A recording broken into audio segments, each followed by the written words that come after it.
Adegan dibuka dengan menampilkan keindahan kota Paris pada tahun 1931 yang sangat ikonik dengan Menara Eiffel-nya, kemudian dilanjut dengan situasi sebuah stasiun kereta api yang dimana di balik sebuah jam dinding ada seorang anak kecil yang bernama Hugo. Ia seorang yatim piatu yang tinggal di sebuah stasiun kereta api.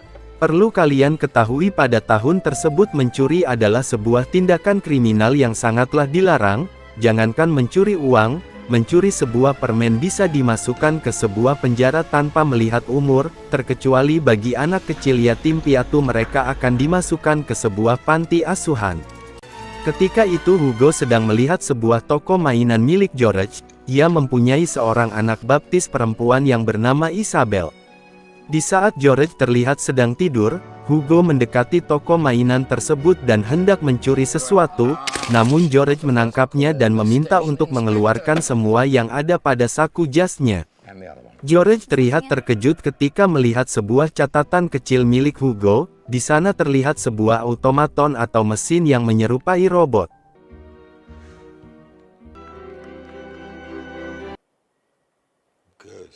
George lalu menanyakan dari mana Hugo mendapatkan catatan ini atau dia akan melaporkannya pada polisi stasiun. Karena Hugo tidak mau memberitahunya, George pun berteriak polisi stasiun sehingga membuat Gustav si polisi stasiun mengejar Hugo.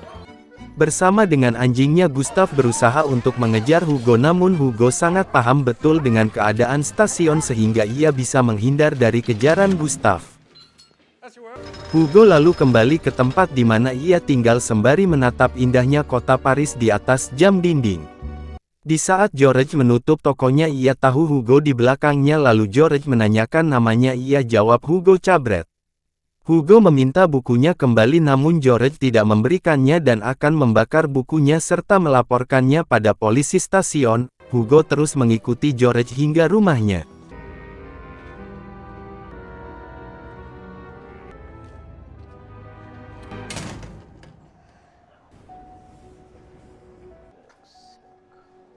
Isabel yang melihat Hugo di luar kemudian mendatanginya. Isabel lalu berkenalan dan menanyakan tujuannya kemari. Hugo sangat menginginkan buku yang telah dicuri oleh George karena itu merupakan buku rahasia baginya.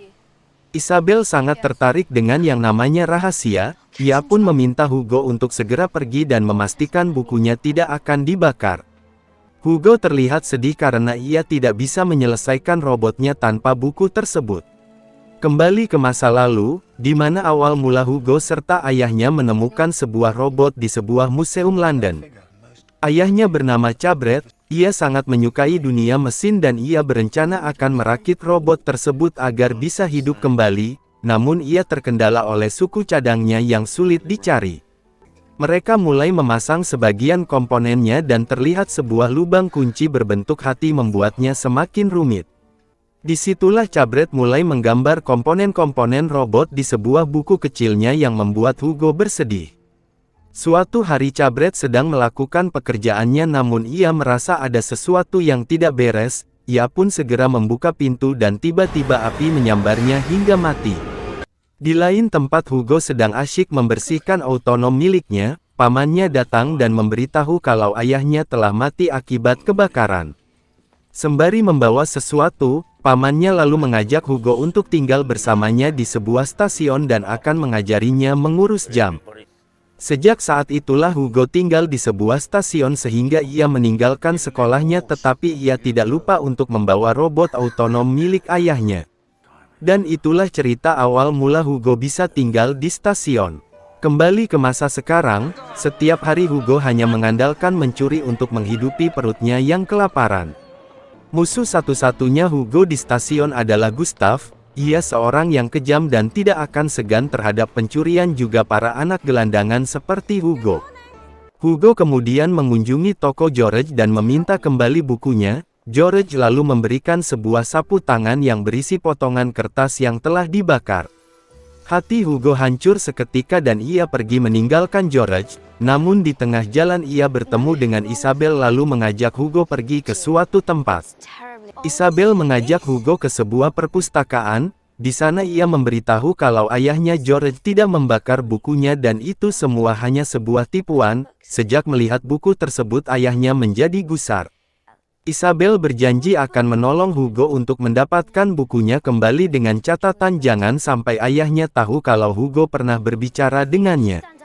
Hugo lalu mengunjungi lagi George. Di sana ia disuruh untuk memperbaiki sebuah mainan yang telah rusak pada Hugo. Ia pun mulai memperbaiki mainan George yang telah rusak.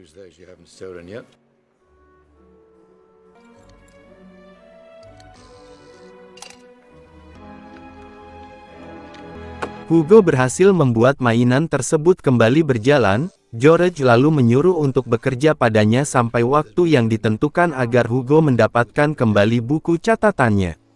Kini Hugo telah bekerja pada George. Ia mulai memperbaiki mainan George yang telah rusak. Semenjak bekerja pada George, satu persatu komponen autonomnya mulai dilengkapi oleh Hugo. Hingga ia mencoba untuk menggerakkannya namun belum juga berhasil. Hugo penasaran dengan kunci yang berbentuk hati karena selama ini ia belum pernah menemukannya. Suatu hari Hugo melihat seorang anak sepertinya sedang mencuri sebuah kue. Gustav yang mengetahuinya segera menangkap anak tersebut untuk diserahkan kepada sebuah panti asuhan. Suatu ketika Hugo mengajak Isabel jalan-jalan. Rupanya Hugo mengajak Isabel ke sebuah bioskop karena selama ini Isabel belum pernah menonton film dan selalu dilarang oleh George. Di saat mereka pulang menuju stasiun, Isabel menanyakan tempat tinggalnya. Hugo hanya menunjuk ke sebuah stasiun. Jadi selama ia ikut bersama pamannya, ia diajarkan untuk memperbaiki jam yang berada di stasiun agar ia bisa tinggal di sana dan sejak saat itu pamannya meninggalkannya sampai sekarang. Di saat mereka berjalan secara tidak sengaja Hugo melihat Gustav serta anjingnya yang bernama Maxi. Gustav lalu memanggil mereka berdua dan menanyakan orang tua mereka. Isabel menjawabnya kalau dia bekerja di toko mainan ayahnya George. Kemudian ia berpura-pura memperkenalkan sepupunya Hugo yang berasal dari desa. Karena Hugo sangat ketakutan sekali terhadap Gustav, ia terlihat gugup sehingga Maxi terus menggonggong pada Hugo. Isabel kemudian merayu Gustav agar ia dapat melepaskan mereka berdua. Gustav pun luluh dan membiarkan mereka pergi. Hugo lalu meninggalkan Isabel karena ia harus kembali ke dalam stasiun namun Isabel mengikutinya dan ingin melihat kediaman Hugo di dalam stasiun. Karena di sana banyak sekali orang yang membuat Isabel terjatuh, ia pun memanggil Hugo sehingga Hugo datang menolongnya. Namun di saat ia merangkul tangan Isabel, Hugo melihat sebuah kunci yang berbentuk hati di dada Isabel. Hugo menginginkan kalung tersebut namun Isabel tidak memberikannya sebelum ia memberitahu alasannya. Hugo kemudian mengajak Isabel ke tempat tinggalnya di dalam stasiun. Di sana ia memperlihatkan sebuah robot otonom miliknya pada Isabel. Isabel sangat terkesiama melihatnya, kemudian ia memberikan kunci tersebut pada Hugo. Hugo lalu memasukkan kunci tersebut pada robotnya. Robot itu kemudian bergerak dan menulis di sebuah kertas, namun tiba-tiba robot tersebut berhenti.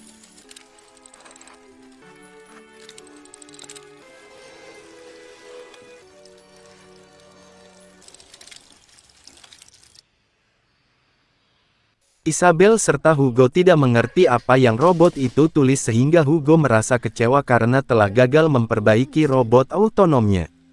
Tiba-tiba saja robot tersebut kembali bergerak dan melanjutkan tulisan tadi, namun si robot rupanya bukan menulis melainkan menggambar sesuatu yang tidak biasa, dan menulis sebuah nama George Melis yang tidak lain adalah ayahnya Isabel.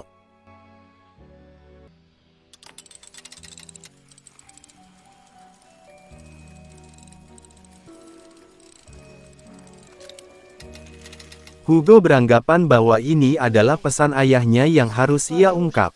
Isabel kemudian mengajak Hugo ke rumahnya dan memperkenalkan Mama Jean pada Hugo. Tanpa banyak kata Hugo lalu memperlihatkan gambar tersebut pada Mama Jean.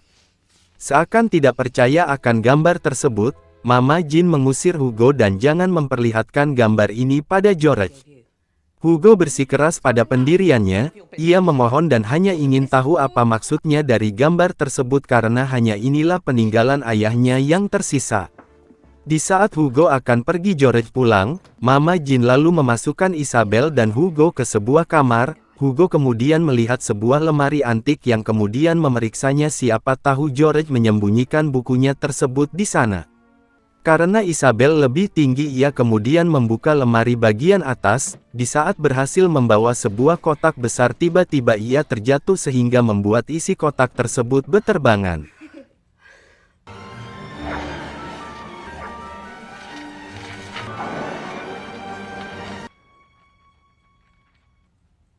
Saat itu pula George melihat kamarnya telah berantakan, berhamburan kertas yang membuatnya marah. Jadi semua gambar itu adalah karyanya George sewaktu dulu. George sangat kecewa sekali pada Hugo sampai-sampai ia menangis. Isabel lalu mengajak Hugo untuk segera pergi dan menyuruhnya untuk segera pulang ke stasiun. Ketika berada di stasiun, Hugo tidak sengaja bertabrakan dengan Monsieur si penjaga perpustakaan. Hugo pun diberi sebuah buku yang berjudul Robin Hood. Meskipun Gustav sangatlah kejam, namun ia masih menyimpan sebuah rasa cinta pada pujaan hatinya, yaitu seorang penjual bunga di stasiun yang bernama Lisette. Gustav merasa gugup dan sedikit canggung ketika menemuinya, namun akhirnya ia berhasil sehingga Lisette memberikannya sebuah bunga pada Gustav. Esoknya Hugo serta Isabel pergi ke sebuah perpustakaan. Di sana mereka mencari sebuah buku tentang pembuatan film pertama karya Rene Tabar, dimulai dengan sebuah film berjudul Kereta Api yang pertama kali ditayangkan sampai dengan berbagai film yang lainnya. Di saat itu secara tidak sengaja mereka melihat sebuah gambar yang mirip dengan milik George. Di buku tersebut tertulis sebuah judul Perjalanan ke Bulan karya George Méliès tahun 1902. Salah satu orang pertama yang menyadari bahwa film mempunyai kekuatan untuk menangkap mimpi.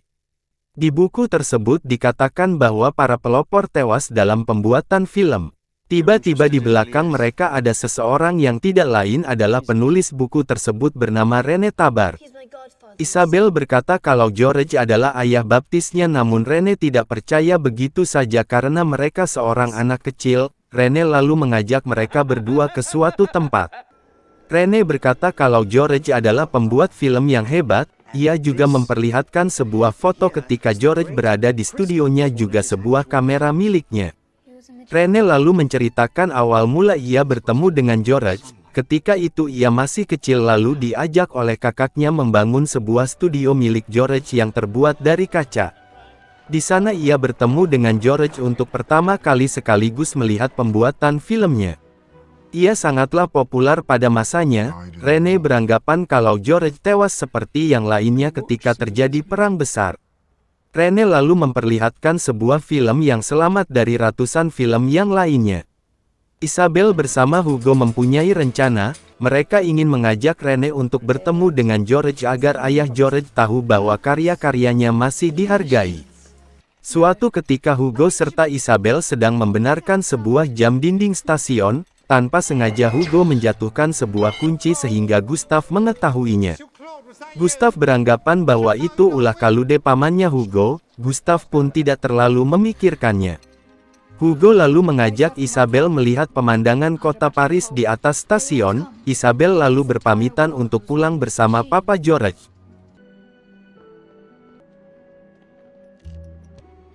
Hugo pun tertidur lelap setelah melewati hari yang begitu panjang. Di suatu pagi di stasiun ketika semuanya masih terlihat sepi, Hugo melihat sebuah kunci berbentuk hati tergeletak di rel kereta api. Ia lalu mengambilnya dan di sana terdapat tulisan Cabret & Son pembuat jam. Namun tiba-tiba saja sebuah kereta datang menghampirinya dan di saat akan menabrak Hugo, kereta tersebut malah keluar lintasan hingga menghancurkan stasiun.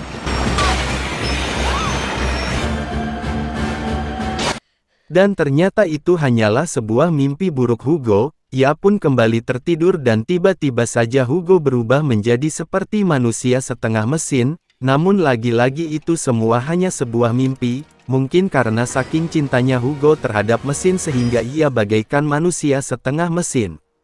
Esok paginya Gustav diberitahu kalau Claude telah meninggal di pinggir sungai. Ia merasa tidak yakin kalau Claude telah mati, apalagi dia tidak mempunyai keluarga. Gustav lalu berpikir siapa yang akan memperbaiki jam stasiun sekarang. Sementara itu Hugo pergi ke rumahnya Isabel bersama dengan Rene. Hugo berkata pada Mama Jean kalau mereka sudah tahu siapa sebenarnya Papa George. Rene lalu berkata kalau dia sangat menyukai semua karya-karya beliau karena sangat menginspirasi baginya. Namun Mama Jean mengatakan kalau sekarang kondisi suaminya sedang rapuh.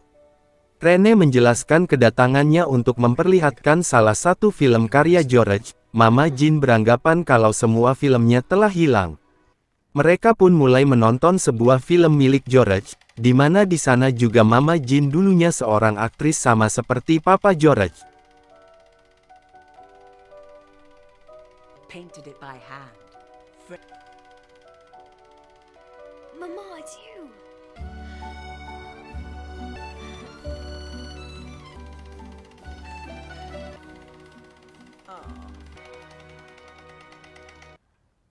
Di saat selesai menonton tiba-tiba Papa George telah berada di belakang mereka sembari melihat kembali karyanya yang masih ada.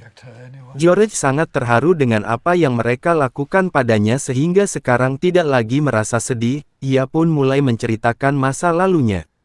Dulu ia seorang pesulap dan Mama Jean adalah asistennya, tetapi di balik itu semua ia sangat menyukai mesin bahkan ia pernah membuat sebuah robot otonom yang dianggap sebagai mahakarya baginya.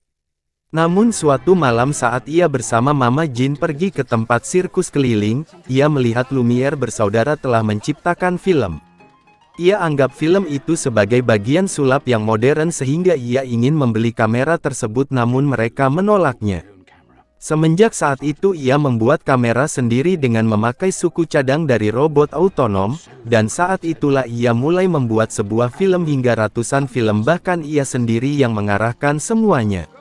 Ketika itu ia sangat bahagia sekali dan tidak terpikirkan untuk berakhir, hingga terjadilah perang yang membuat semuanya hancur tidak ada lagi sulap ataupun film. Semua orang yang kembali dalam berperang tidak lagi menonton pertunjukannya hingga ia pun bisa dikatakan bangkrut. Suatu malam ketika ia sedang berputus asa, ia membakar seluruh barang di studionya sendiri dan menjual seluruh film-filmnya pada perusahaan kimia. Dan ketika itulah ia membeli sebuah toko mainan di stasiun hingga sekarang. Satu-satunya barang yang tidak bisa dihancurkan adalah robot otonomnya sehingga ia berikan pada sebuah museum, hingga akhirnya museumnya hancur terbakar. Selama hidupnya George hanya mengajari akan satu hal yaitu, akhir yang bahagia hanya terjadi pada sebuah film. Hugo lalu meminta izin untuk pergi, ia pun pergi ke stasiun, namun secara tak disangka Gustav menangkapnya dan membawa Hugo ke ruangannya. Di saat Gustav sedang menelpon sebuah yayasan yatim piatu, Hugo berhasil kabur dengan mencongkel pintu. Gustav lalu mengejarnya hingga ia mengetahui sebuah lubang rahasia yang biasa Hugo lewati. Gustav terus mencari Hugo hingga ke atas sana namun Hugo berhasil bersembunyi pada sebuah jam raksasa di stasiun.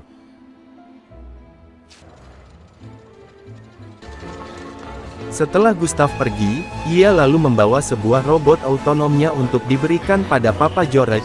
Sayang sekali bagi Hugo ia berhasil ditangkap oleh Gustav ketika akan pergi.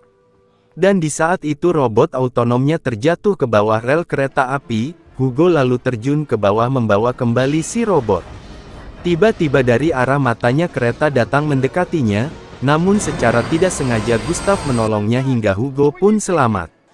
Di saat Gustav akan membawanya kembali dan mengirimnya ke panti asuhan, tiba-tiba datanglah Isabel serta ayahnya dan berkata pada Gustav kalau Hugo adalah anaknya. Mereka pun segera pergi meninggalkan stasiun sembari membawa kembali robot otonomnya.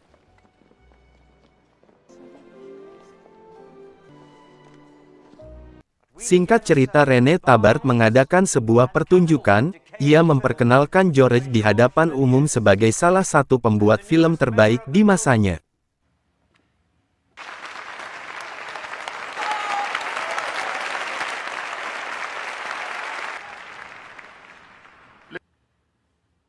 George tidak menyangka kalau dirinya bisa berdiri di hadapan kalian. Semua itu tidak akan terjadi tanpa adanya Hugo, seorang anak kecil yang bersikeras memperbaiki sebuah mesin yang telah rusak.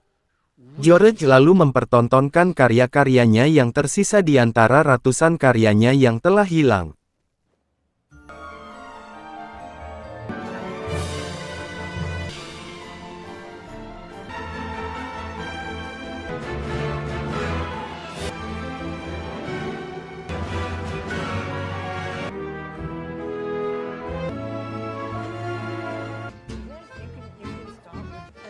Dan cerita pun selesai sampai di sini karena semua para pemain telah berkumpul dan menemukan jati dirinya masing-masing. Sampai ketemu lagi di lain cerita. It's a boy named Hugh.